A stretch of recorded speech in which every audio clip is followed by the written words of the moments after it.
right, good afternoon, everybody. Great to see such a feisty group of P&P familia on the comment line today. You guys are making me laugh all over the place. I've been keeping an eye on you guys for about 10 minutes. Tony and I have been having our pre-show meeting, going through a couple of particular things, and I'm glancing over, and I'm loving the content today. Everybody's feeling a little spicy today, and I have kind of neglected my duties over the past few shows, so let me get back on point and award my pre-show post of the day. Today, Tony, I've got two. So stand by for a double shot here. First of all, Paulie, hold on then. Utah, give me two. 100%. In fact, just to help my head out, I'm still a little groggy. I'm still whacking down coffee. Could I get an extended dance remix of Business real quick, just for my head? Just give it to me. I need it. Let me just give you both. I'll give you both. Okay. Real quick. Okay. Oh, yeah. It's business time. It's business. It's business time. I don't know what you're trying to say. You're trying to say it's time for business. It's business time. Ooh. Dude, that is a sexy jam right there. That's a sexy freaking jam. So before I go to pre-show post of the day, the other night I was hanging out, part of my sidewalk crew in front of Longbridge Pizza. That's where all the cool kids were hanging out, on the sidewalk. Okay. And I was out there on the sidewalk with Ray Goodman, and he goes, I'm not kidding. I didn't know Ray got this spicy, but it was a great riff. He goes, we started talking about the business time, handling your business, that extended jam. And Ray was like, you know what would be good is if you have those like tearaway warm-up pants like the NBA players wear, like during their shoot around, kind of buttoned up on the side. So Tony, he was like, why don't we just walk into the bedroom and like tear the pants off like that, like tearaway warm-up pants? And he goes, okay, now I'm ready for business. Ray, I'm still kind of laughing at that. So nice one, Ray. Yeah. Paulie, hashtag Velcro, dude. Velcro is one of the greatest inventions in our lifetime. And I feel like I wish everything was Velcro. Tear away pajamas, tear away clothes, tear away baseball uniforms. How about for my buddy Winks in Los Angeles? How about tear away diapers? Dude, tear away diapers. And by the way, my friend Winks doesn't need a diaper, like medically. He doesn't have a condition. No. He just does it because he's out of his mind. He's a lunatic. Wears diapers to party. Who does that? You know what I mean? My crew needs a lot of psychological evaluation. But anyway, let me go back and we'll greet the show and start everything properly. But pre-show post of the day, there are two. Let me start with my man, Arkansas Dave. You made me laugh, bro. And it was a simple message. You just said, happy baby Friday, everybody. And Suey Pig, dude. I'm all about the Razorbacks doing that Suey Pig thing. I went to March Madness at Chase Center a couple of years ago. In fact, you know who gave me those seats? Gentleman Jim Nance. Oh, Paul, take my seats. Enjoy the ball game. So I went to Chase Center, courtesy of Gentleman Jim Nance, sat in his seats. It was really cool. And all the Arkansas fans have those pig hats with a snout sticking out. They won me over immediately. I love their fan base. I thought they were so cool. Yeah, I have one of those hats. My dad was stationed in the military for a little while in Arkansas, and he went to games, and he has one of those hats that I used to walk around the house as a kid and wear. And it was the older ones. The newer ones are decked out inside, where they're really well made. This one was just a plastic shell with just foam kind of randomly glued in spots inside the hat. So it wasn't the greatest fitting hat, but I loved that thing, dude. So I know what you're talking about, man. It's a great lid. Yeah. And I just like their battle cries. Suey Pig. I love all that. And then my second one goes to my man, the aspiring botanist. He said, he was talking about the World Series going back to Toronto, and the aspiring botanist said, hey, everybody, just reminding you, Toronto's got soul. Yeah. And he said, a reminder, I didn't know this, but he said a lot of Jamaican musicians moved to Toronto in the 70s to avoid like the Babylon persecution thing or whatever. I don't know the particulars of that, but he said there was like a fleeing from Jamaica to Toronto in the 70s. Great information. And that reminds me. Who said that? Who said the that? aspiring botanist? Nice botanist. That's great intel. Did you know that? I didn't know that. I remember reading a little bit about that, but nowhere near the detail. That's great. That's great. Yeah, and while we're talking about Jamaica again, and I'm not trying to be, I'm not trying to like be dismissive of this at all. It's the opposite, but I really do encourage thoughts and prayers for all of our Jamaican friends down there, man. They have been getting their asses kicked, and that Jamaica is not built for it, man. It's not like a big city. It's not Chicago. They don't have the infrastructure. So anyway, send your love to all our Jamaican friends down there. They're going through a hard time. So with that in mind, let's pick up their spirits all the way from California by honoring Jamaica tomorrow in the musical assignment. You guys, whatever you got, anything Jamaican related, could be a reggae, it could be anything. I don't care what it is. You could have, the Clash. Tony, did you know the Clash, when they got interested in reggae, if we're going to record reggae, let's do it in Jamaica. So the Clash actually went down to like Kingston and stuff like that and recorded in Jamaican studios. They met all the Rastas. They were accepted by the Rastafarians down there. So I'm saying it's wide open. If you want to do Clash in Jamaica, great. Tony, Marley, Tosh, whatever you got, let's just honor Jamaica tomorrow in the musical assignment. Dude, Keith Richards records in Jamaica too, doesn't he? 100%. His crew is called the Wingless Angels. And it's like I'm not exaggerating, it's like 8 or 9 Rastafarians that Keith has befriended over the past several decades. Keith still lives down there. Like for a good portion of the year, he has a house down in Jamaica. I hope his place is okay. So you could do a Keith Richards reggae song. He's done a bunch. He's done a bunch of reggae tracks on Stone's album. So whatever you want, just bring it tomorrow, and we'll try to collectively just like lift the soul and spirit of Jamaica. And that being said, so good day, everybody. It's great to be back. Had such a fun time last night. Really fun show. Tony. Out of the gates, Paulie. I need to be better about this, so I'm going to do it right out of the gates. We don't need no stinking badges as a super. Right out of the gates, he says, Velcro, sure. But there's something about ripping off the buttons. And dude, Greg, aka Stinking Badges, you are on the money with that one, dude. I'm a snaps guy. I love the snaps. So snaps or Velcro, because tearaways can be buttons as well. They don't have to be tearing away the Velcro. So it can be either or either or. Which one do you go? Do you go either? You can say either or either. They're both accepted by the English police. Tony, do you have a preference? It depends on my mood. Depends on how spicy I'm feeling. You know what I mean? If I want to say either way, I might sometimes for comedic purposes say, hey, either way. Okay. Either way. So Tony, the news, and thank you, Badges. Love you, buddy. Love you. The news of the day is Tony Vitello is in San Francisco. He's a handsome devil, isn't he, buddy? He's a handsome guy. When the moon hits your eye like a big pizza pie, that's Vitello. Well, or do I sing a verse of that song and then segue into like Sunday Bloody Sunday? Because it turns out he's a hybrid combo. He's an Irish-Italian guy. That's exactly what I am. The Irish and Italian combination, hence the volcanic personality and the inability to function in society. That's me right here with the Irish and Italian blood. We got, believe me, we rev hot, Tony. As you know, we rev extremely hot. Yeah. Yeah, Paulie, I'm the same makeup. I'm Irish and Italian as well, with a little bit of German mixed in as well. But I also got to say, there are Paulie Mac particles flying around Vitello, because he was talking about one of the most meaningful summers of his life was in Salinas, coaching under Bill Miller, former third baseman for the San Francisco Giants, who used to host the Bill Miller show back on the Ticket 1050 back then. Was Paulie Mac and myself. So, dude, the particles are flying with the Vitello press conference, and I gotta say, I mean, the white teeth.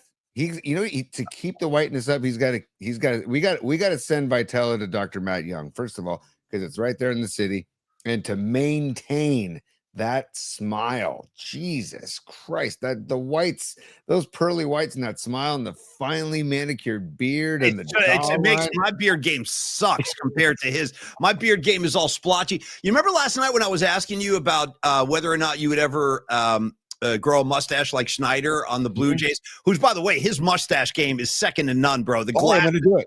I'm gonna do it for November. I'm gonna do it. So, well, I actually think you'll look kind of good like that. So I can't do that because it looks like I don't even have anything because the hair under like my mustache area is like blonde. I don't know what's going on there, but it's like a blonde I got there. So I could never really grow. All the dark hair on me is like on my chin and stuff. So I can't really grow a mustache. It would look stupid. But yes, you should. Tony, run wild with it. Dazzle me with your mustache ability. And Tony's such a hairy dude. By Monday, he'll have a full-fledged mustache like Freddie Mercury. Dude. No. Give me a Freddie Mercury. Give it to me. Bushy, you know what I mean? Sing another one, Bites of Dust, Fat Bottom Girls, bring it on. I want Tony to do the Freddie Mercury on Monday. But no, I'm very, I was very interested. Hold on. Did Mercury write the lyrics to Fat Bottom Girls? Do you know? I believe he did. I Wow. was such a naughty nanny. Dude, I back Queen all the way. Brian May, yeah. guitar, they are amazing. Queen is freaking amazing. Took me a long time to get involved with them, but they diving into their catalog is something else, man. I recommend Sheer Heart Attack. I bet you John Joseph has a copy. Probably has a dozen copies of that. Grab Sheer Heart Attack. Brian May is just destroying fools on guitar. It's a great, great record. So it turns out Brian May, I just looked it up. Brian May wrote the song by Fat Bottom Girls. Fat Bottom Girls. It was written by Brian May in 75, maybe 76. 70. It was released in 78. So but yeah, I'm a huge fan of that song too, man.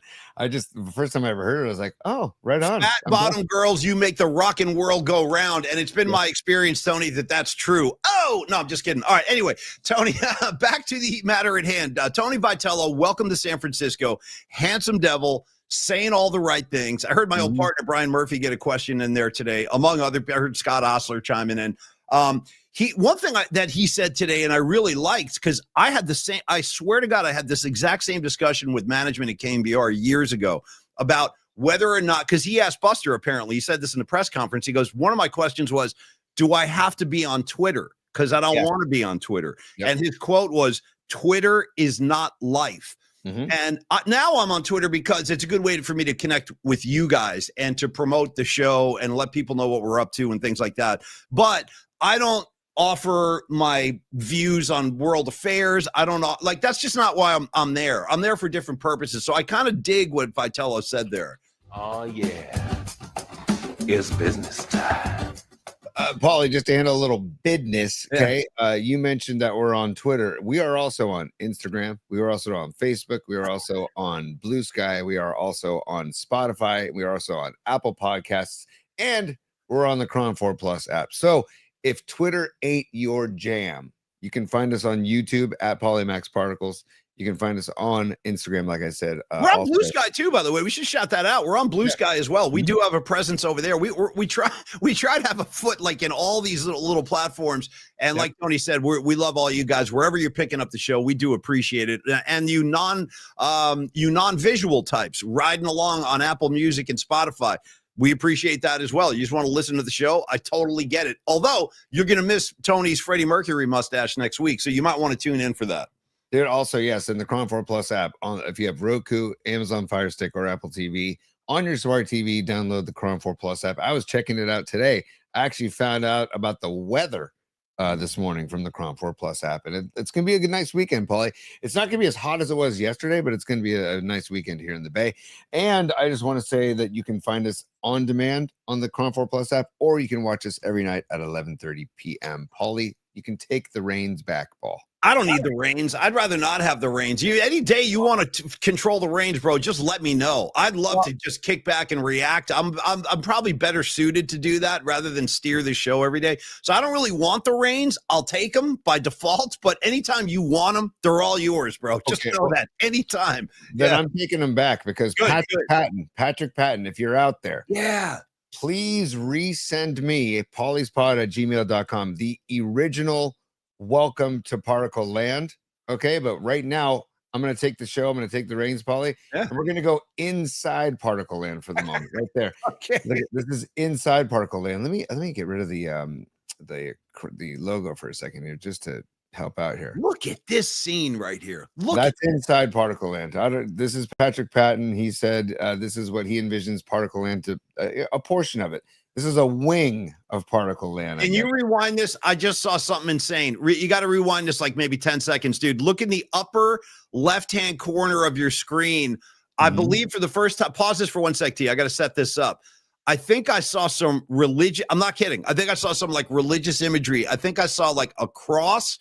And then to the left, I think I see a Star of David, and then they like morph into something else. Watch this. Keep an eye in the upper portion of your screen. I never noticed that before. All right, there it is. There's a Star of David right there, and there's a cross up there above the wing. Yeah, but watch. They're going to morph in this other weird, trippy stuff. Watch this. Yeah, see, look at that, dude. Patrick Patton. I don't know if he's with us today, but we do appreciate your work. No Emmy saw it. Yeah. Yeah, and see, just resend us, Patrick, Paul at pauliespod@gmail.com. resend the, and this is how, look at how it ends. Look where Look at we end up. circus tent. I want to go in that tent. Hey, there's your orgy tent, Rags. Rags, that's for Rags. It should say orgy tent on that little tent right there. Ollie, we're going inside the tent right now. We're going to end inside the tent. But Patrick, if you're listening, please resend the original Welcome to Particle Land video, and we'll get that back on the show tomorrow. Yeah. But here's where we end up, Paulie, inside the tent. Yeah, that's right. Holy smokes, this is incredible. There we go. So that's inside Particle Land, but we need the intro Welcome to Particle Land video back. And just I'm going to remove that because that's the end of that one. Paulie, get on the train, get on the bus, Gus. And then we have the wizard. Nice. Nice. Okay. Hop on the bus, Gus.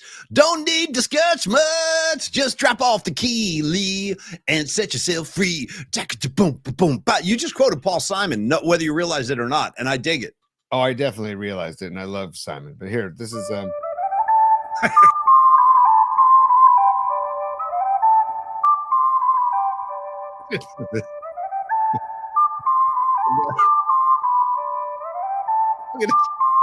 Here are your particles, Paulie. Use wisely. Bro, man, where's my man Patrick Patton? I need to see you, dude. Have we met Patrick Patton? I don't know if I've gone face to face with him yet. I don't think we have. Oh, and yeah, here is just a visual of Welcome to Particle and then Land. He decides yes. So that's a visual of Particle Land, but we need the video, the actual video. So there's our guy, the little guy who says Welcome to Particle Land, but we need the whole video. So send it back to us, Patrick. Paulie, carry on with the show. I'm handing the reins back. We need to talk Vitello presser. We need to talk Giants. You don't want the reins? I'd love to make this like a Tony Thursday, and I'll just kick back and kind of riff while you drive the show. Sometimes I'm not suited for that S. You know what I mean? I just need to like sit back and drop jokes here and there. By the way, I want to ask just.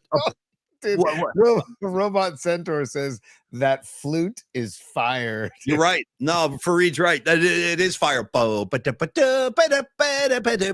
don't know what's going on, dude. Here you go. You're doing air flute, dude. Yeah. Particle music, we call that, man. Particle music. Oh my god. I want to say I have a quick question. Look at this. I don't know what's going on. Shout out Law of Awe, breaking down drug categories. He goes, DMT isn't a drug. It's a key. Oh, God. Well, he said earlier, Law of Awe was talking about LSD and liquid, and it's too much. And it's like, okay, that's awesome. Oh, Fareed's asking for the flute one more time, Paulie. So I'm just I could use it too. I'll be honest with you. Yeah.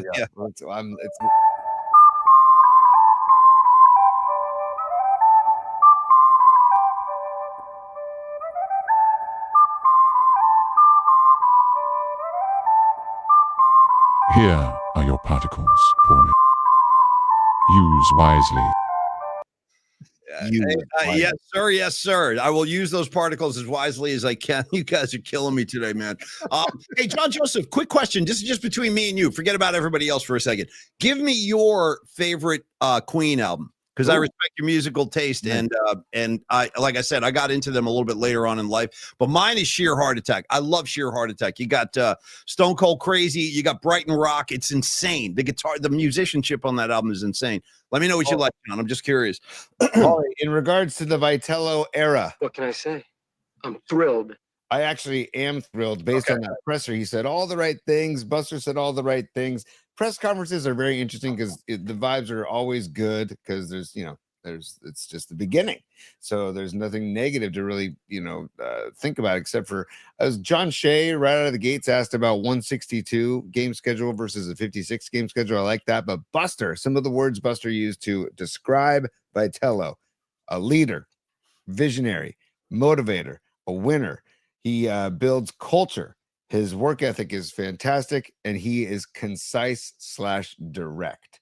So I like everything that Buster's saying about him, and I like that Buster, again, we talked about this when the hire was made, that Buster said, you know what, that Buster feels this strongly about this guy to make such a rare hire. This is the first time it's ever been done. So Buster, he could be starting a whole new wave of other organizations looking at at college baseball as new managers, basically. And did you see the Nationals just hired Butera, 33-year-old Butera, as their manager? I mean, granted, he was in the minors for 4 years, but still, 33-year-old manager of an MLB team, dude. That's the youngest manager. It's an impressive move. So I'm sorry. Well, there's definitely a shift happening here with managerial decisions, and I think that the older retread manager thing might be going by the wayside, and these younger personalities and these younger people in college baseball or the minors are going to get the nod. So it's going to be interesting to see how this works out, bub. It is funny. I'd like to talk about that point you just made a little bit, because I think the first question of the day was from John Shea, great sports writer in San Francisco for decades. You guys know John Shea. He's one of the good ones out there. And he said something to the effect of, this is, like you said, this is an unprecedented move. Like literally, there's no precedent for this, for a guy coming from college right to the big leagues with no pro ball experience. Does that mean anything to you, Tony, as a lifetime baseball guy? The fact that he has no experience handling massive salaries, massive egos, 162, like John, I think it was John Shea who also said, you're used to managing 56 games. Now you're going to be managing 162 and whatever's beyond that in October, hopefully. Does that mean anything to you? Like, I don't know what to make of that. So I'm going to defer to you on this. It does, dude. And I think it means something to Vitello, where he even said, and it means something to Buster, where they both said that this is going to be a collaborative effort, and that Buster called them, quote, thinking partners. And I was like, that is an interesting way to put it, Buster. And he also said that they're going to be working together all the time. So I love the fact that Vitello's coming in, and I feel like there is an open door to Buster's brain anytime Vitello wants it or needs it. And I think the Vitello's, why wouldn't he seek out? He even joked around saying, Buster, get the pads back on, get back behind the dish. You look great. I think that it's going to be a very collaborative effort. I really do. I don't think it's going to be like, I'm the skipper and everything I say goes. I think it's going to be, there's going to be, roundtables. There's going to be discussions about lineups and about, acquisitions, and the coaching staff might even be a collaborative effort too. So it's going to be really interesting to see how this all boils down. Like I said, the Florida Gators manager or head coach, he put in a request to leave of absence with the program. And then there's been scuttlebutt or rumors that Vitello is going to bring him along. I mean, this could be a very young coaching staff. Who knows? Will a guy like Ron Wotus be around? I hope so, to balance it out a little bit, but we'll see. I mean, I'm excited. The bottom line, Paulie, is I'm excited. No, I am too. I am too. It's a good changing of the guard. And again, with Bob Melvin, this is just an unfortunate kind of situation where you've got a guy that the fan base really likes and respects. I think the players really like and respect him, but sometimes like it just doesn't work for a variety of reasons. And I think Bob Melvin found himself like in an unfortunate position where, it's kind of unceremonious the way, and that could be the end of his career as a skipper. I don't know if Bob Melvin's going to come back and want to go through all this again with another team. We'll see. But to your point about other hires in the bigs, like there is a trend now where they're going towards younger baseball guys instead of lifetime baseball guys. You saw Tony La Russa kind of exit the game a few years ago. Dusty Baker, Bruce Bochy's still out there. We'll see what his future looks like, but they're phasing guys like that out. And part of me, I think it recognizes there's a lot of value in a guy like Bruce Bochy because he's seen twice as much baseball and he's managed twice as much baseball as a guy like Vitello. I'm not knocking Vitello. I'm just saying that's an experience thing. So I don't think it's smart to totally disregard the old timers because they know the game in a way somebody like Vitello just simply can't because he hasn't been around long enough. Like, how do you feel about that idea? It's interesting, Paulie, because it could be like there's the angle of he's fresh and he's not jaded or he's not weathered or he's not a retread, but then there's also like he doesn't have the experience. So it's a roll the dice. Yeah, for sure. But sometimes, Paulie, and I think this is a good time to roll the dice. You tried Melvin, right? Tony, call me the tumbling dice if you could. You know what I mean? Don't you let that deal go down, Paulie. By the way, Tumble and Dice, just throwing this out there. I'm wearing my tongue again today. I'm in a big Stones groove lately. I just got to tell you, the groove, dude, the groove in Tumble and Dice. Mhm. It's so loose. It's like it kind of wobbles almost. Like I love that Stones thing. It's like really, it's so loose, man. It's like falling over. Anyway, shout out Tumble and Dice. Sorry. It's falling over. That's It is. great. No, it's so loose, dude. It's like it could just collapse at any point. That's the beauty of the Stones, man. That loose groove they have. Yeah, that's a great way to put it, Paulie. And by the way, because I was just kind of, I don't know, riding the afterglow of the night flight last night, and I was all amped up and couldn't go to bed anytime soon. Same here, dude. I didn't get to bed till 1 o'clock last night. Yeah, I was up till 1. Same. Yeah. I watched the first episode and at the beginning of the second episode of the Scorsese documentary, and my goodness, told you, I'm not messing, dude. It gets better. It just keeps getting better. Are they into Taxi Driver yet? It just started with episode 2 just started with De Niro. It's so How well about made. Scorsese, dude? How about Scorsese in the 70s going, let's see. I need a guy who's going to kill everybody in his path. Yeah. Robert De Niro, good check. Now I need a 12-year-old prostitute. Let's see. Oh, how about Jodie Foster? Bro, he had Jodie Foster playing a prostitute at the age of 12. You know what I'm saying? Like the whole thing is insane. But I'm so glad you dove in. It's a really, really amazing series about Martin. Dude, all the family shots and just all of it, all the stuff in the upbringing. And My dad had to fist fight the landlord in the street. Like it's like, whoa, but that's why his stuff is so authentic. He grew up in that whole scene with the wise guys and the mafia. Like it's real to him. It's not like imagined. He saw it all around him. Well, and I think it was allergies. Was he had major problems with asthma and stuff? Yeah. Asthma. That's what it was. Asthma. Yeah. And Spike Lee says, "Hey, thank God for asthma." It basically forced Scorsese to be locked up in his room, days and weeks on end, and so he would sit and watch from his window down on the street. And that's why he says he loves the high angled shots. That's in Goodfellas. The kid's looking out his window at all the mafia guys. Yeah. Right. Yeah. But if you notice in a lot of his movies, and they gave examples of him shooting down from a higher angle. Yes. And that's where his imagination probably just started to run wild as a kid. And I don't know, man. And how about this? Like I think I knew this, but I had forgotten it. One of his first films that he ever worked on was the Woodstock movie. He was editing, so he's like a real rock and roll aficionado. Yeah. Like Mick Jagger is one of the guests. You'll get to Jagger a little bit later. Then he shot The Last Waltz at the Winterland. Like he directed that movie. Like it's insane the amount of work he's done and how good it all is. He's just stacking up amazing movies his whole career. I think I need a new soundbite that I saw last night, and it's Wavy Gravy from Woodstock saying, "I think we're in heaven." It must be heaven, man. Yeah, dude, with his teeth, and he's got no teeth. It's amazing. Dude, I've spent some time with Wavy Gravy. So have you up at Sound Summit. He used to come to Sound Summit. Yeah. Dude, it is like tie-dye thing and everything. This must be heaven, man. Yeah, dude, definitely get that cut. That's a huge grin. I mean, like, huge grin. I think he was dosed out of his mind. He was like dosed to the gills. Yeah, he'd say, "This must be heaven, man." Yeah. By the way, that would have been me if I was like in my 20s back then. I would have been right there with him.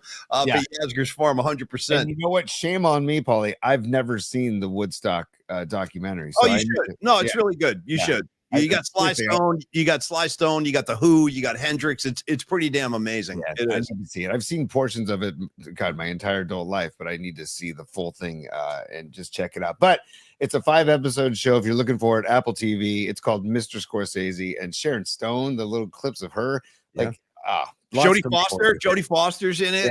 Yep. Like you said, Spike Lee. And how about, dude, he's going through women like it's the end of the world. Every episode, he's got a new wife. You'll see the new one, like every episode. Oh, yeah, then I met this one. That was number 5. Okay, then I met this one, number 6. This guy did the best he can. What are you going to say? I love The Last Waltz too, Karen Bell. Me too. Great film. Amazing.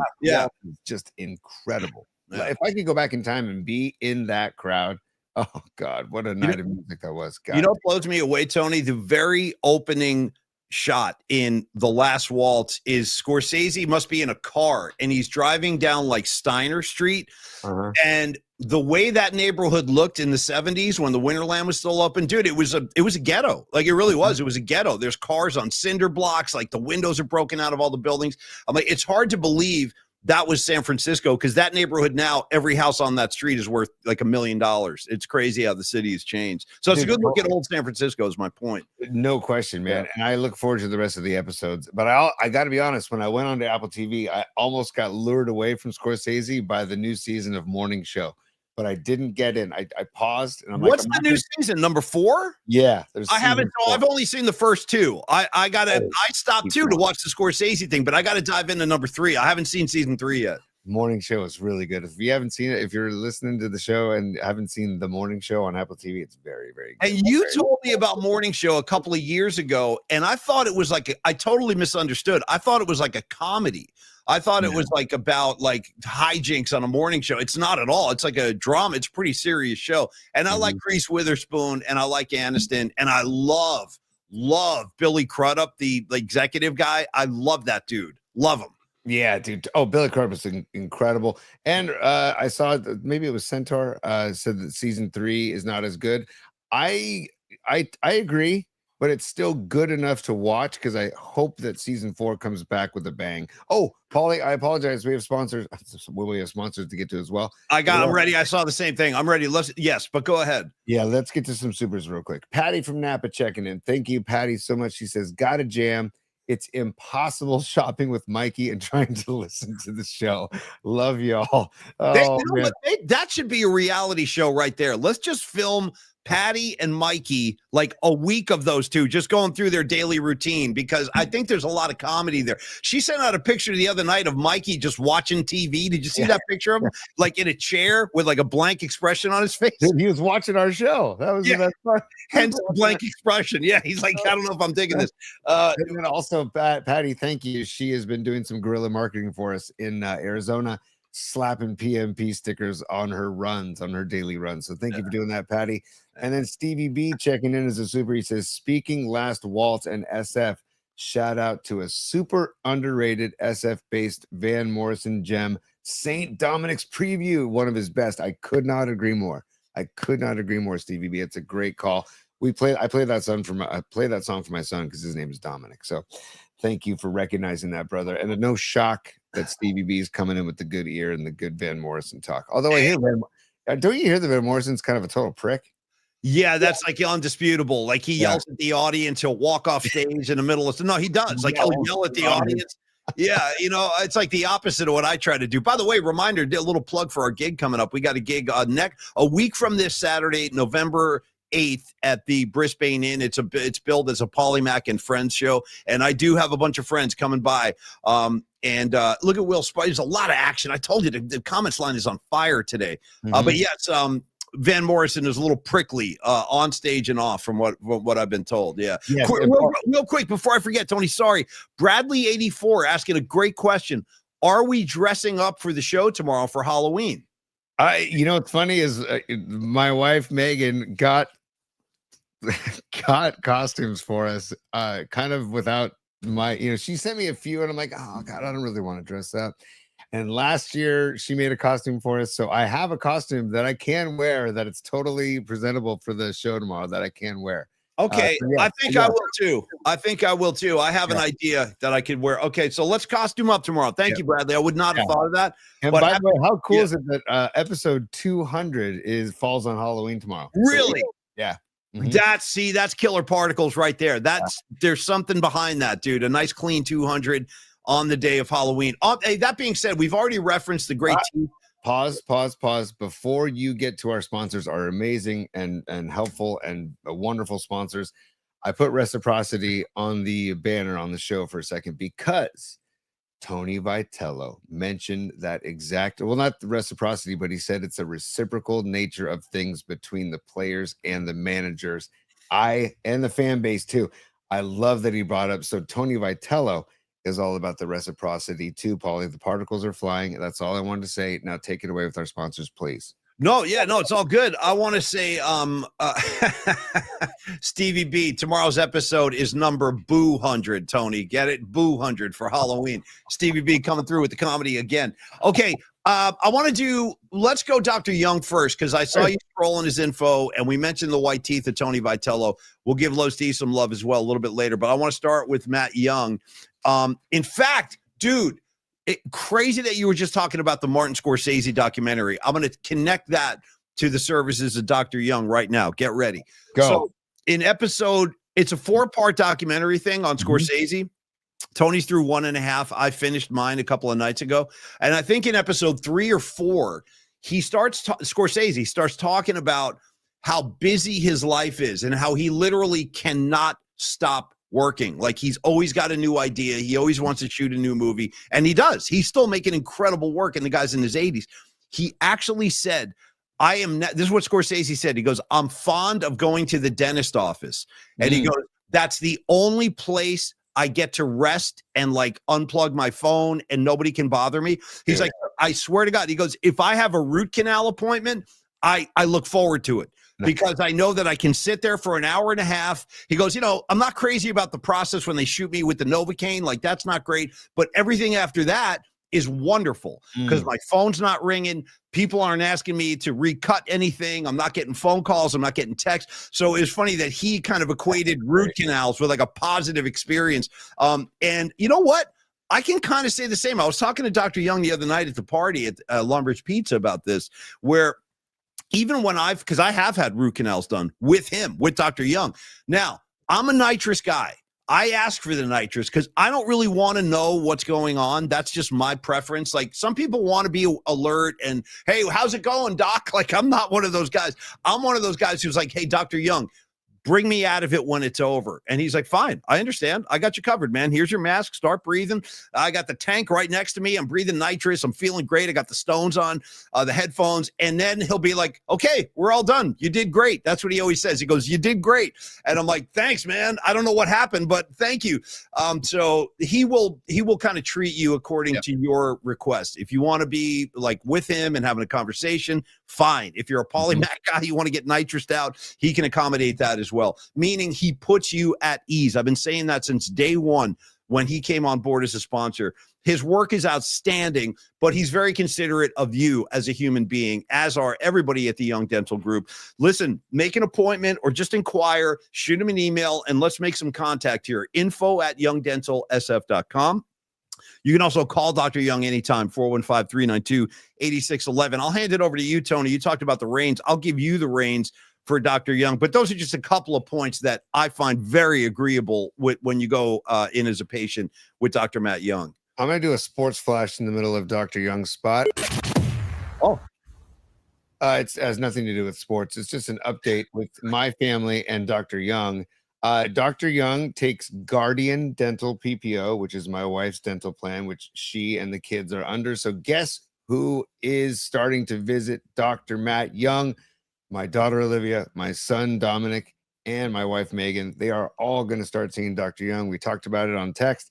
They're going to start seeing him. And Megan, by the way, Paulie, is like you. She's like, I'll go. Knock my ass out. Hit me with a sledgehammer and then bring in the gas because I don't want to know what's going on. Yeah, this is my preference. I get it, Megan. You got nothing to be ashamed of. Any questions, Megan, call me. I'll coach you through it. And you're going to love Dr. Young, Megan. You'll love him. Yeah, she's very excited, and the kids are excited because they hear me talk about it and they see me. Like, Olivia watches me whiten my teeth, and she actually helped me put the whitening in my tooth tray the other night. Are you still doing that, or are you done with the process? I still do it. I did the 2 weeks straight. Now I do it like when I have time at night, and I can put it in my mouth for at least an hour. So actually, I did it last night while I was watching Scorsese. So. And then, Paul, I just wanted to do if I can show this to the program. Yeah, there's Dr. Young right there from Monday night. There he is. Look at how handsome this guy is. I tell you what, I can't decide who's more handsome, Dr. Matt Young or Tony Vitello, because it's a photo finish, man. Yep. Well, put a beard on Dr. Young, you probably matches Vitello. So yeah. Thank you, Dr. Young. By the way, 415-392-8611. Give them a call. 415-392-8611. Email info@youngdentalsf.com. And do not forget, open till 7 p.m. on weekdays and Saturdays, 8 a.m. to 4 p.m. There you Thanks, go. Dr. Young, and thank you, Tony. And also thank you, Ray Goodman, and thank you, Humdinger87, doing the Lord's work over here, because this is something I forget to do every single day, but they're doing it for us. Just to remind people to hit the like button if you dig the show. I believe that will benefit all of us. So go ahead and hit the like button. Tell your friends, subscribe, pass on the word. We're trying to grow this thing, and I know that would make everybody happy to watch this thing kind of evolve and grow. That includes me. That includes all the good people over at Cron 4. By the way, I'm digging the whole Cron 4 thing. We have a new show on Cron 4 Plus. If you haven't checked it out yet, you can see it tonight. It's called 30 on Thursday. Tony and I have now been invited to, and again, this is like, we got to thank Cron 4, man, Chris Flynn and all the higher ups over there. They're enjoying our show. They like what we're doing. You can see the logo right up there. I see the logo right there. I see the globe right there. Tony put the logo up in the corner. So that's our new logo. Thank you, Don Peralta, very much. We have been asked to give them a 30-minute show every Thursday called 30 on Thursday. We just debuted it last week. We did a couple test shows, but now they've picked it up. So it's basically runs around 5 o'clock right up until kickoff of Thursday night football. Actually, I might be wrong about that. What is the start time, T? Yeah, so they usually put it up right around in the 2 o'clock hour. Oh, my bad. Okay. Yeah, okay. And they want it to lead up while people are kind of wrapping up their day and getting home before Thursday night football. And we talk about the Thursday night football matchup. We talk about the 49ers matchup that week. And we also pick a collegiate matchup. Usually, like we look at the 4:30 games. Paulie looked at the 4:30 games. We look at those, or we looked at the two highest ranked teams that have to be squaring off. This week we did Oklahoma at Tennessee, so that'll be a fun one. And then tonight was interesting to talk about Ravens at Miami. Miami, thank you. And yeah. And Miami coming off their win in Atlanta. So you can check that out on the Cron 4 Plus app later today. And usually in the 2 o'clock hour, they post it. So it'll be a lot of fun. And by the way, while we're on that, and thank you, T. While we're on that note, your thoughts on this game tonight? I got to admit, it's not the sexiest matchup. You got a 2-5 team going up against a 2-6 team. And I do feel like the Thursday night games pretty much all year have been kind of sleepers, man, with the exception of that Rams-Niners game we watched. That was a great ball game. Very competitive. That was Mac Jones kind of his coming out party with the Niners. But tonight, I mean, I know Lamar Jackson is coming back tonight, but I don't know how much of his abilities are going to be able to be flashed tonight because he's still nursing that hamstring. So, and I don't know what the future is for the Ravens. Nobody saw this coming. Nobody saw the Ravens being 2-5 after 7 games. Right. Do you think like John Harbaugh is on the hot seat in any way? I mean, he's been there a long time. And when you deliver a season like this, that's when people start asking questions and maybe we got to start looking elsewhere. What do you think about that? I'm not a big fan of the state of Florida, but I am going to be rooting for the Miami Dolphins tonight because of the what Mike McDaniel's been going through in Miami. I've always liked McDaniel, and I think was a good offensive coordinator here. So, and I love. We talked about this on the 30 on Thursday, is I love that he rocks the gold frames and the culottes or pulls his sweats up to the knees and reveals his underdeveloped calves. Yeah. Is there a calf muscle on that calf? I don't know. Think so. No, it's just like bone. It's bone and skin. Yeah. I do like him. I like that kid A-Chain. And Tua, my heart goes. I root for Tua because of what he's been through, and he obviously is not done, even though I think he should be done.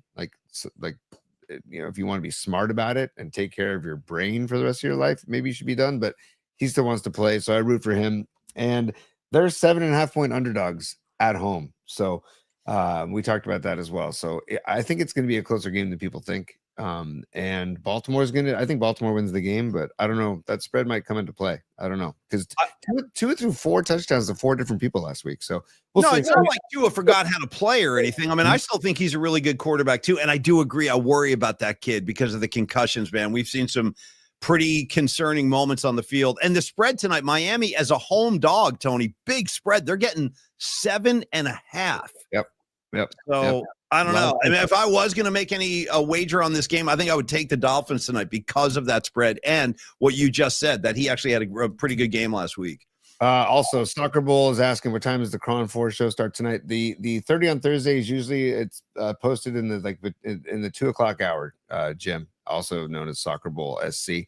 And then the regular show is on at 11:30 p.m. every night. Polymax Particles, they replay it every night at 11:30 on the Crom 4 Plus app. Paulie, we talked about the 7.5 point spread. Usually when teams are evenly matched, they might give the home team a 3-point spread because of the home field advantage. But the fact that they're giving the Ravens 7.5 points it kind of makes it feel like it's almost a 10 to 10.5 point spread, because they're nullifying the home field advantage of the Dolphins and giving the Ravens the Ravens a set, calling them 7.5 point favorites. So I don't know, man. It's a large spread and a home dog. I love my home dog, so I got to go with Miami tonight, and we'll see. And again, like you said, Lamar Jackson's legs could be a factor if he's not full strength. And speaking of full strength, John Lynch today talking to Murph this morning. They still don't know who's going to be the quarterback on Sunday. Here we are Thursday. I got a weird feeling about this game, dude. And it might just be me. I'm just trying to be honest with you guys. I don't want to come on and be like, oh, Niners, we're going to roll over to. I don't know. I just have a weird feeling. And I don't even know if I can articulate it, but I just feel something odd. And that definitely does not calm my nerves.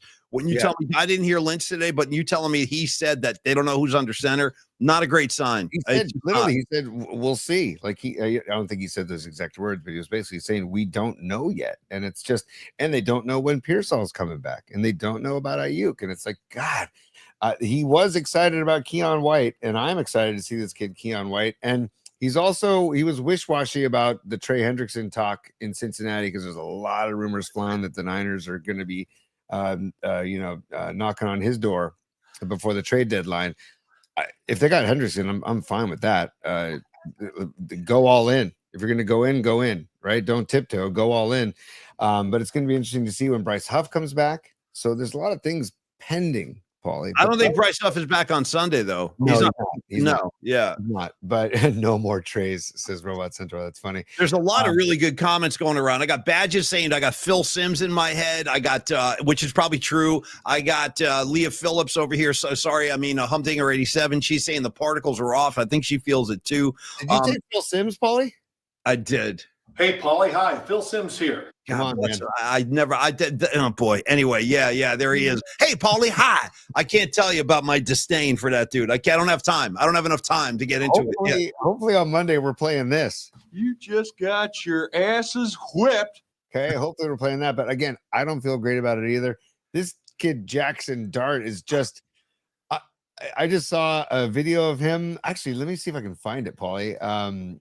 Of him, Eli Manning's kid is going to go as Jackson Dart for Halloween, and they asked Jackson Dart about it, and it's pretty funny. Oh, it's not loaded. Okay, that's fine.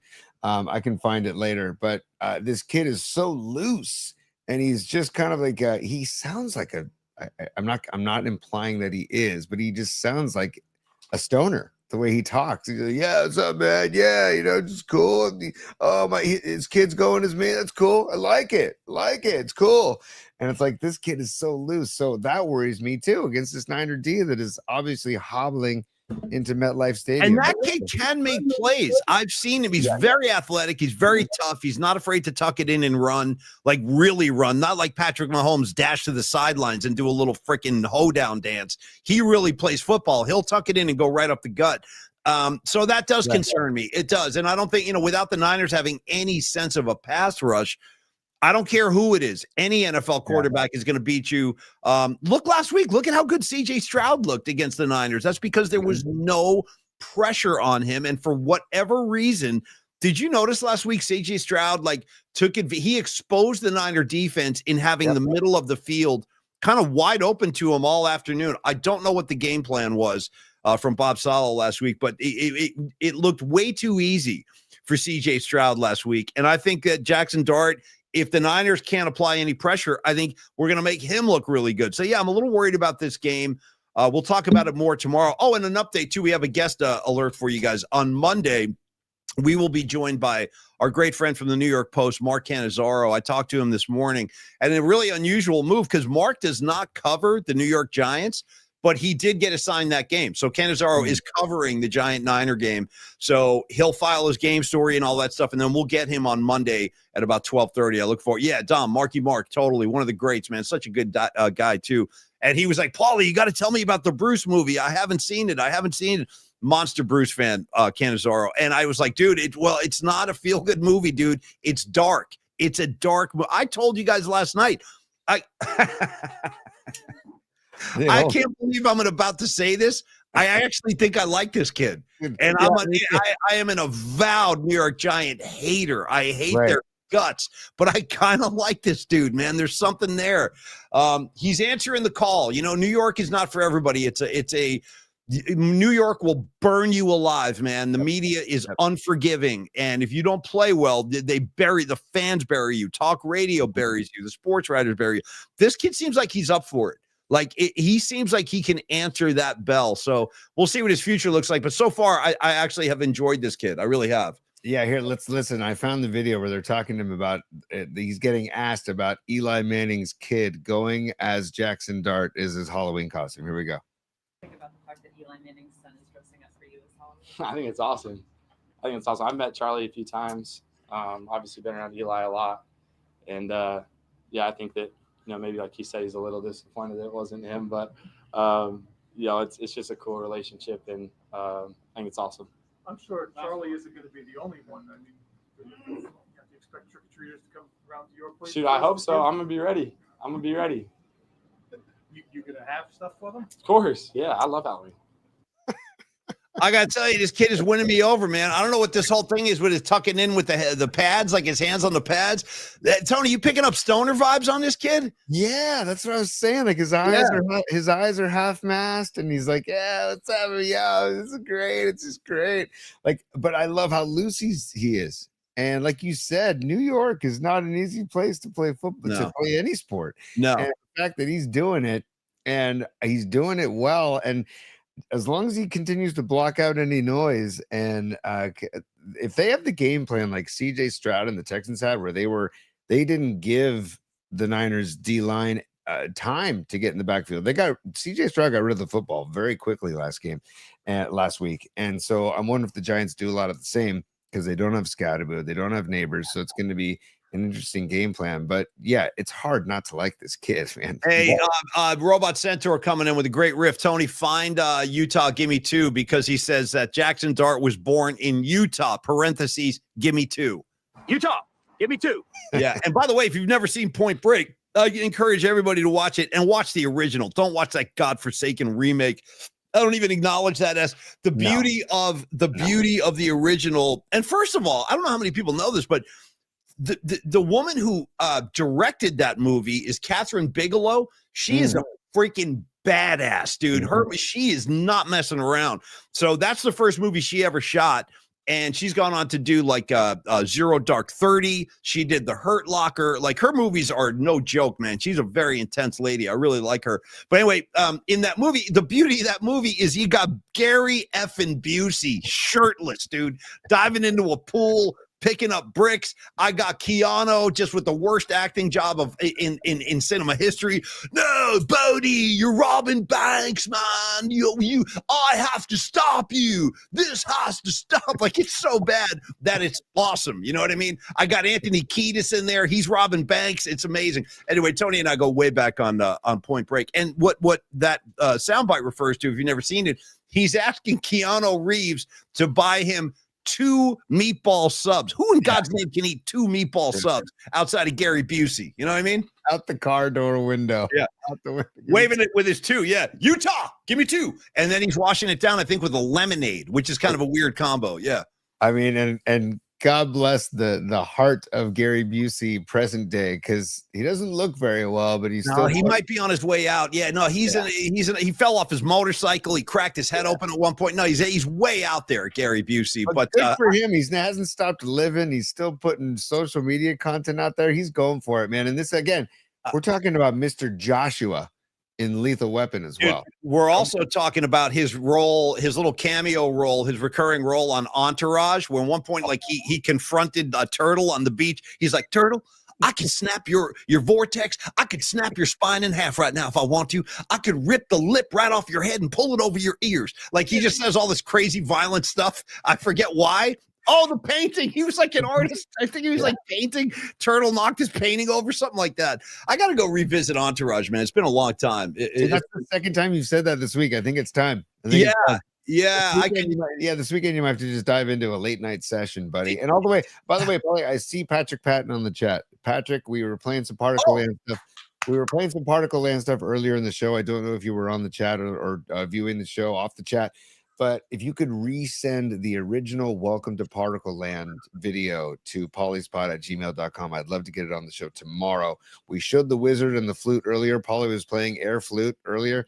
And then we also showed inside Particle Land when we had the Star of David, we had the cross, we had the circus tent with the Steal Your Face, the Grateful Dead train coming through. And by the way, I've been in those spaces. I think Tony has too. I've seen very similar kind of things on my travels. So let me tell you this, Patrick. You know what's the hardest part about those experiences is the re-entry, dude. The re-entry. Meaning what? I don't know if I follow. Like if I go to a festival, if I go to a run of 3 fish shows or Den Company shows or whatever, or any type of shows, and then I'm kind of like, because the way my dad said it, and I've said this for years, when we saw Den Company at the Sphere, my dad goes, God, if just the entire world could be like what it's like inside this venue. Right. And re-entry into the real world. Yes. Oh, it's the worst. It's the freaking worst. You know what I mean? You got guys beeping at you. They're flipping you off on the road. I'm like, God damn it. I hate this. Get me back to the next show. ASAF&P. I need to get, no, believe me. That's why it's one of the reasons I feel so comfortable in the Grateful Dead community, bro. You're right. It's a much better place than the regular world. Yeah. And Paulie, it's like every Labor Day weekend when we used to go to Tahoe, you would see the cars driving back from Burning Man just covered in dust. And I'm like, I can only imagine how much of a interesting ride that is back from the desert, re-entering society after being at Burning Man for God knows how long those people have been there. Because you can go, I think, you can go for like up to 2 or 3 weeks, I think, out in the You know what's funny about a lot of those so-called Tony burners, man? They're burners, man. Are you a burner? I'm a burner. Are you a burner, bro? I'll be honest, I've always wanted to go. I've never gone, and I've always wanted to go at least once. I think that window I think it's no longer like, I think it's kind of jumped the shark from what I've heard, because I actually have a friend I went to college with who, and she is she's an artist, she's way out there, man. And she goes to Burning Man every year, and she has told me that it's not quite as cool as it used to be. There's just too many posers now who think it's like a fashion show. And but I think we should do next year. Start our own. Oh, tell me more. Well, no, I'm just saying start our own festival. Start our own festival out at Ocean Beach. Remember, because that's where Burning Man began. Well, I think it started at Baker Beach, if I'm not. A bonfire at Baker Beach is where Burning Man started. If we want to go to China Beach, let's go to China Beach. Oh, on our own little. I'm sure the houses in Pacific Heights, or what is it called out there, Sea Cliff. I'm sure the Sea Cliff millionaires would love that. You and I out there dancing naked around a fire with a bunch of PMP lunatics. But I'm in. Count me in. Hey, Ray, good dude. Rags could bring his orgy tent. It'd be great. Here's what we should do. Because again, you know what's really funny about this, and I do laugh. I've always laughed about this my entire career. Technically speaking, Tony and I are members of the media.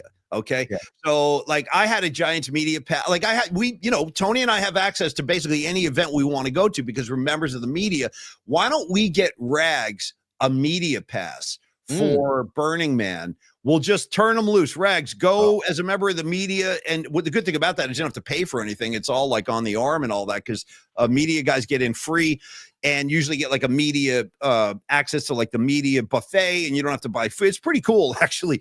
But you got to play the whole media game. But Rags, would you be willing to be our Burning Man correspondent? We'll put one of those laminated passes around your neck and just drop you off at the orgy tent and just come back with your reports or whatever.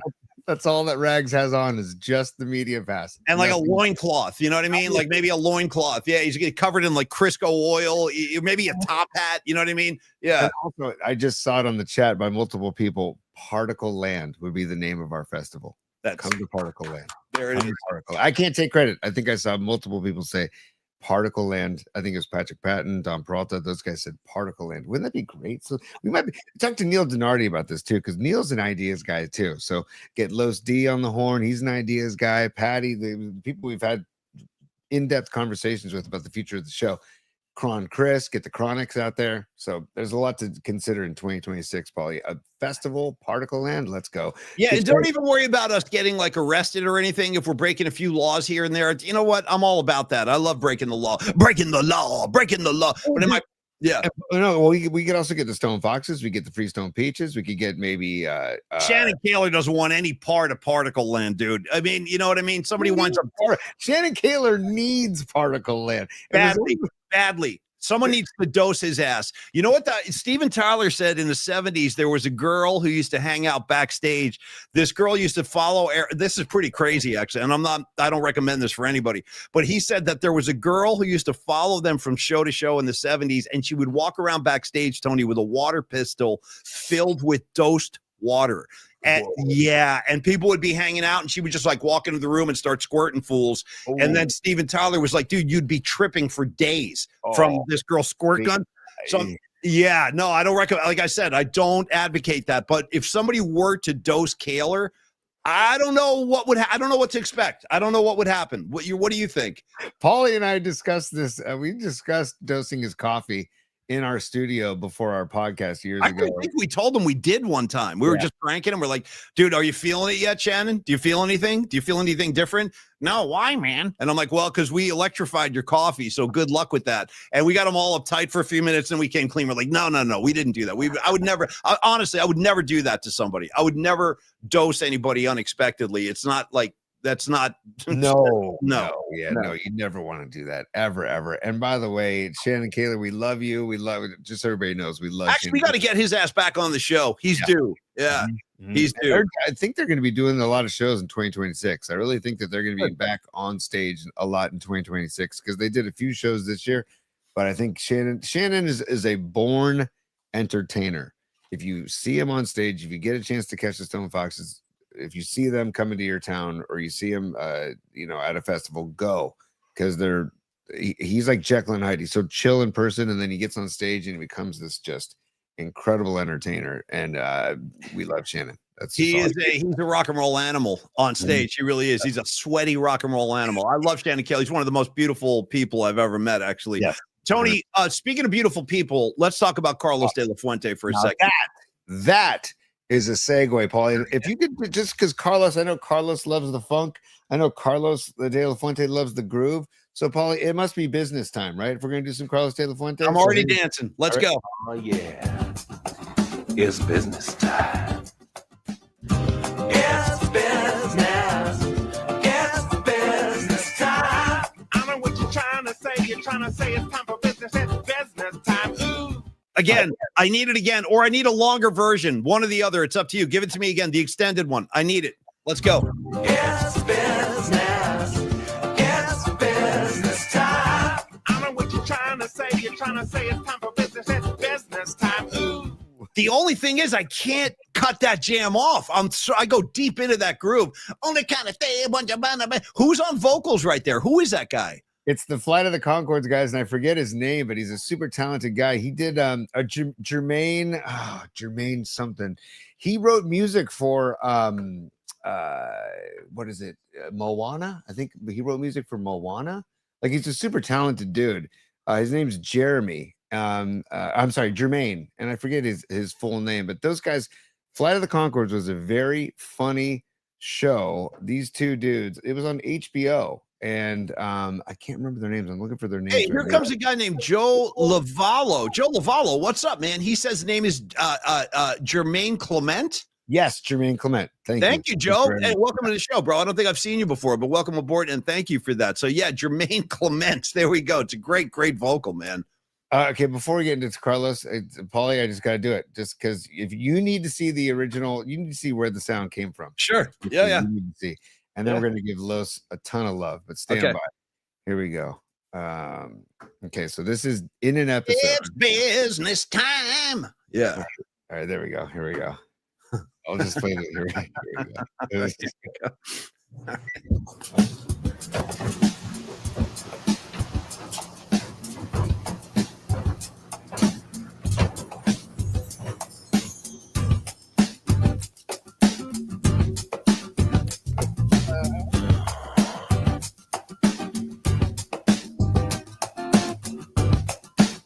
Oh, yeah. Nice. Now we're gonna make love. You know how I know? Because it's Wednesday. And Wednesday night is the night that we usually make love. Tuesday night is the night that we usually go to your mother's place and I teach her how to use the video machine again. But Wednesday night is the night that we're making love. When everything is just right. You're not too tired from your after-work social netball team practice. There's nothing good on TV. Conditions perfect for making love. You turn to me and say something sexy like, I might go to bed, I've got work in the morning. I know what you're trying to say, baby. You're trying to say, oh yeah, it's business time. Here we go. It's business. It's business time. I know what you're trying to say. You're trying to say it's time for business. It's business time. Ooh, it's business. It's business time. Oh, yeah, yeah. Next thing you know, we're in the bathroom brushing our teeth. Next thing you know, dude. Next thing you know. By the way, I'm an instant fan of this guy. Instant fan. I've never seen this before, but that was fantastic. Isn't it great, dude? It's We so usually good. make love on Wednesday. Tuesday. That's fantastic, dude. He is, and he's a super talented dude. They both are. And they went on tour for a while where they would do like the comedy / music shows. They played the Palace of Fine Arts, pre-COVID. And I tried to get tickets, but they sold out so fast I couldn't get a ticket. But anyway, Speaking of Palace of Fine Arts, also on the musical tip, I don't know if you heard that, when the Super Bowl comes to the Bay Area in early February, they have all these events that lead up to the Super Bowl. Like they have the thing they call the night before. A couple of years ago, more than a couple, but the year that the Super Bowl was in Santa Clara the first time, Metallica played at Oracle Park for that quote night before show. I was there. I bought Tommy to that show. In fact, dude, I was hanging out backstage thanks to Vicky, and Tommy was just a little kid, my son Tommy, and Lars Ulrich walked in the little VIP area. He was like, yeah, how's everybody doing? You guys okay? And like Tommy was like, Dad, that's Lars. I'm like, yeah, man, there's Lars right there. I think Tommy was like taller than Lars at that point too. Shout out the statue. I'm taller than Lars, dude. He's a little guy, but he brings the thunder behind the kit though, man. He knows how to play. No question. Yeah. But anyway, the reason I brought that up, sorry, is because they just announced that Sting, the one and only Sting with the abs and the unageable voice that he has, the musicianship is second to none. He's going to do the night before this year at the Palace of Fine Arts, which would actually be a pretty damn good gig to see. I've seen him solo. Yeah. He's pretty effing amazing. You know what I mean? I'd like if he would like lead a pre-show yoga class in like maybe outside the Palace of Fine Arts. Everybody bring your mat. Everybody do some stretching before the show, and then you go inside the venue. What about it? One of those like legendary, like 23-hour lovemaking sessions he's always talking about that he goes tantric and all that. He does. He says, thanks to his meditation, I make love for 24 hours at a time. Yeah, that's just what we do.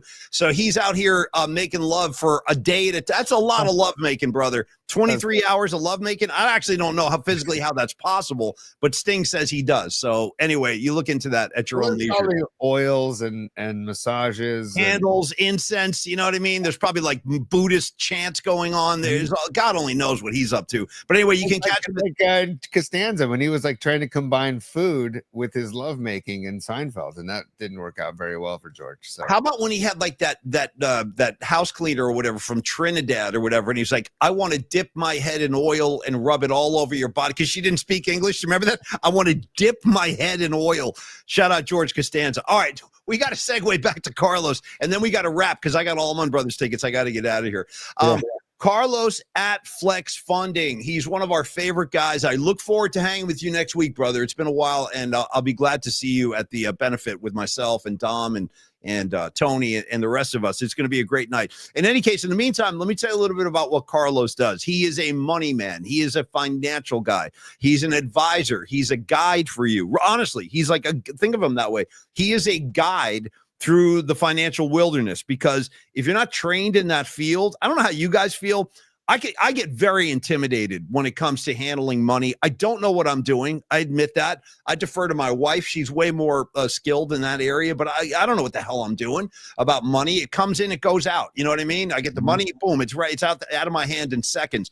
So if you're like me and it's all kind of intimidating and scary, this is why having a guy like Carlos De La Fuente on your side is such a valuable asset. He is first of all, he's a San Francisco native, right? Yeah. So he's one of us. He loves the Bay Area. He cares about the Bay Area. He's the guy also spreading that whole campaign online about Lil Shanny. He's trying to get people to call Shanahan Lil Shanny, but that's a whole other conversation. But feel free to talk Niners with him if you call him, because he's a passionate Niner fan, Bay Area sports fan.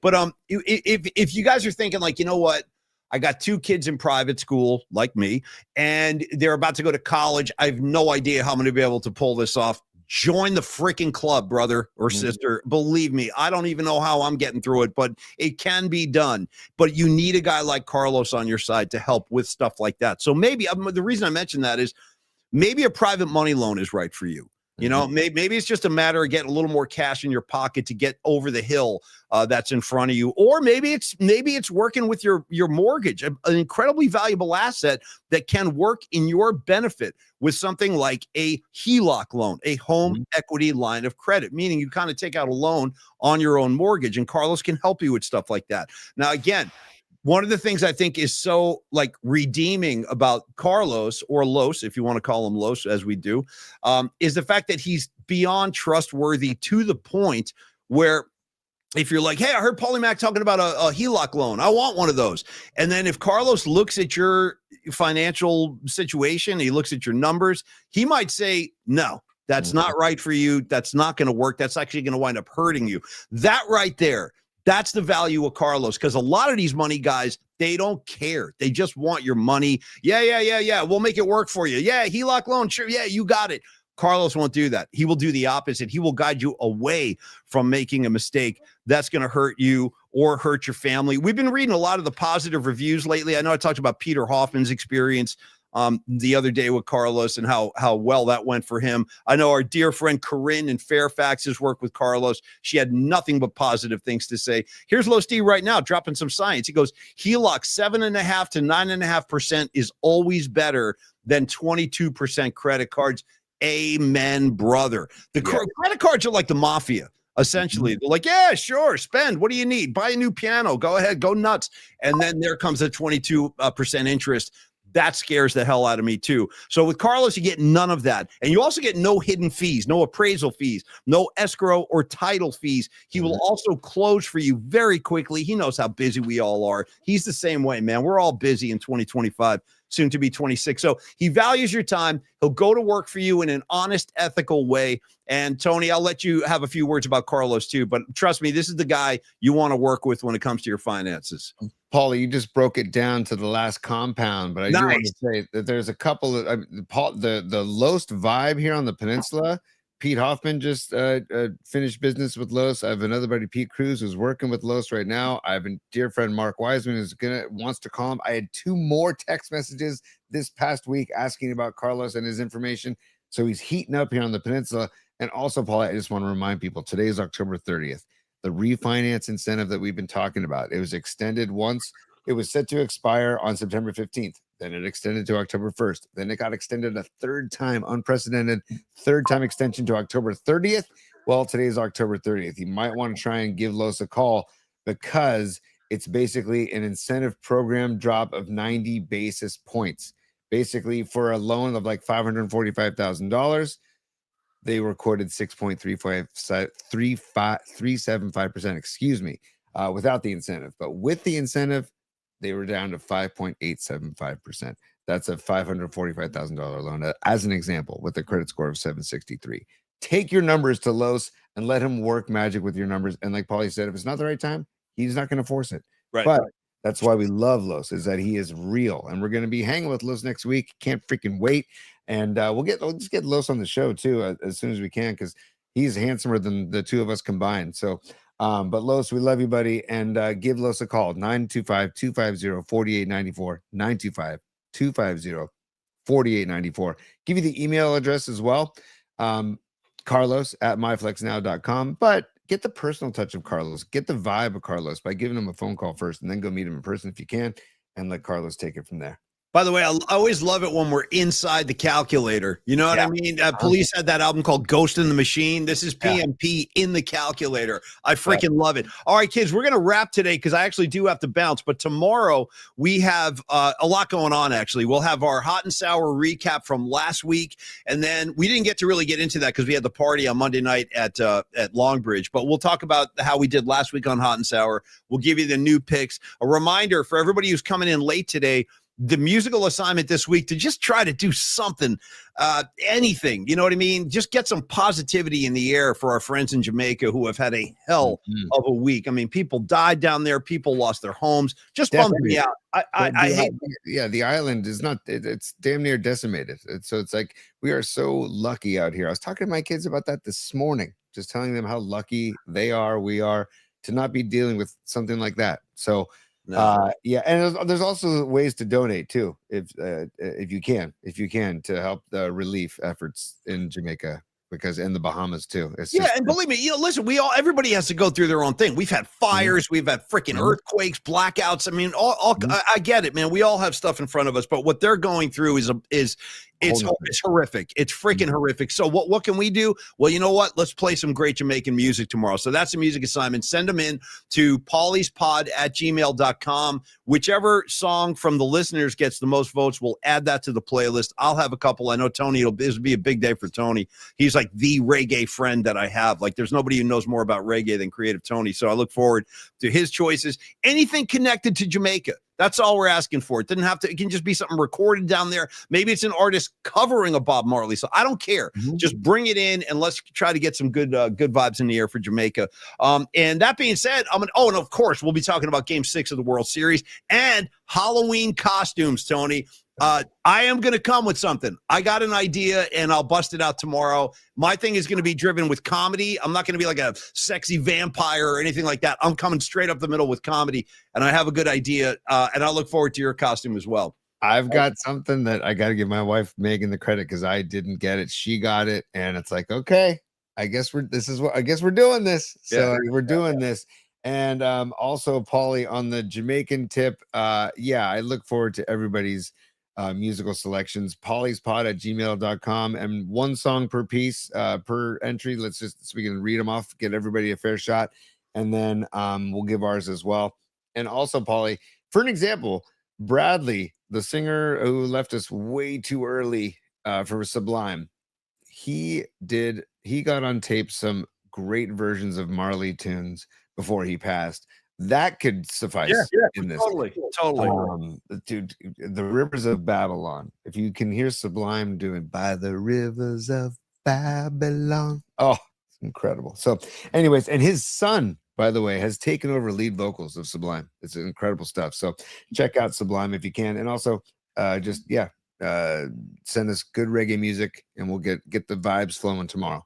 Thank you, Twitter. Thank you, Instagram. Thank you, Cron4 Plus. Do check out our new installment. You can check it out later this afternoon. Tony and I give you 30 on Thursday, 30 minutes of football talk every Thursday. They'll be posted up on Cron4 Plus a little bit later on today. So do check that out. Thank you, Cron4, and all you Chronics out there. We love you guys. We'll be back tomorrow for high noon, Halloween style. Game 6. Dude, I was just going to say Game 6 World Series. Hey, Dodgers, it's over. It's freaking over. You guys are flying to your own funeral, and I'm here for it. And it starts with you, Shohei. Electric funeral. Oh, dude. Tell me there's no better music on Halloween than Black Sabbath. Boom, boom, boom, bottom. Boom, boom, boom, bottom. Okay, we'll bring in, or maybe you have a Jamaican cover of Hot for Teacher. I don't know. Dude. That's your cue. Give me Diamond Dave. Yeah. Woo. Dude. Crossfading like a mofo over there. All right, PMP Army, you guys have a great day. John Joseph, Patrick Patton, Law of Oz, Stevie B, Miguel, Rags, Dom, Your Mom is Cool, Badges, on and on it goes. Robot Centaur, we love all of you guys. And we will. Good luck to Your Mom is Cool. He's got a championship flag football game today at 5:00, and Mark is doing great work for the youth of today. Flag football championship. Your Mom is Cool. Good luck. Your Mom is Cool. Bring home the championship today so the Blue Jays can bring home the championship tomorrow. Go. Sounds good, Big T. Happy Thursday, everybody. We'll see you tomorrow on Friday. Happy Halloween and happy high noon. We'll see you then. Cheers, y'all. Peace, y'all.